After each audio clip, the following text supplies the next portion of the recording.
धन्यवाद अध्यक्ष महोदय। धन्यवाद अध्यक्ष। Please sit down. Khan sahab, Khan ji please sit down. धन्यवाद अध्यक्ष महोदय। लोकतंत्र के महत्वपूर्ण विषय पर बोलने का जो आपने समय दिया, जहां हम आज चुनाव सुधारों पर चर्चा कर रहे हैं। इनको बोलने दो, प्लीज लिसन टू हर।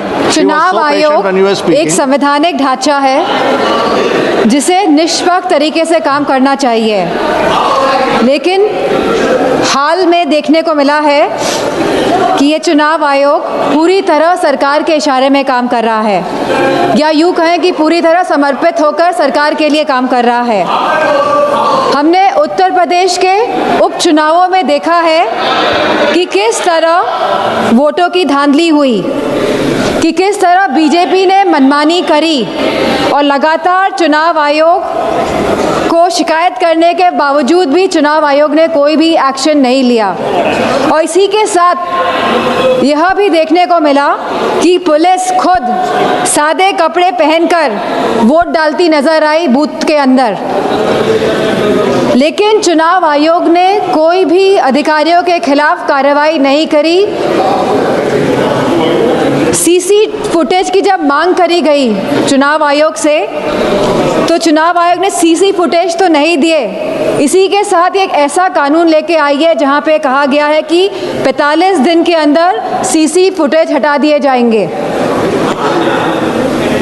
चुनाव आयोग पूरी तरह से पूर्ण तरीके से पक्षपाती स्वरूप में नजर आ रहा है, और ये हम इसलिए भी कहना चाहेंगे कि चुनाव आयोग का जो ये स्वरूप बदला है वह इसीलिए बदला है जब से चीफ जस्टिस ऑफ इंडिया को हटाकर यूनियन मिनिस्टर को अपॉइंटमेंट ऑफ इलेक्शन कमीशन में लगाया गया है। तो कहीं ना कहीं जो बिल पास हुआ दिसंबर 2023 में, जहां पे absolute legal immunity for any action by the election commission, इसके साथ साथ protection from accountability and scrutiny, जो इस तरह का सुरक्षा कवच एक चुनाव आयोग को दिया गया, इस वजह से चुनाव आयोग पूर्ण तरीके से समर्पित होकर सरकार के लिए काम कर रहा है। जो एसआईआर की जो प्रक्रिया है, स्पेशल इंटेंसिव रिवीजन, यह रिवीजन के नाम पर नागरिकता कानून लागू किया जा रहा है। रिवीजन के नाम पर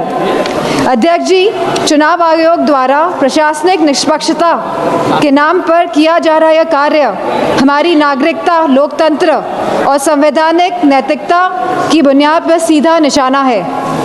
जहाँ चुनाव आयोग को समय समय पर मतदाता सूचियों के पुनरीक्षण का अधिकार है और वह ये निरीक्षण करता भी है एनुअल समरी रिवीजन एएसआर के द्वारा, वहीं इस एसआर की अभूतपूर्व बात यह है कि एक ऐसी संस्था द्वारा नागरिकता का प्रमाण फिर से मांगा जा रहा है जिसे कानूनन इसका अधिकार प्राप्त ही नहीं है।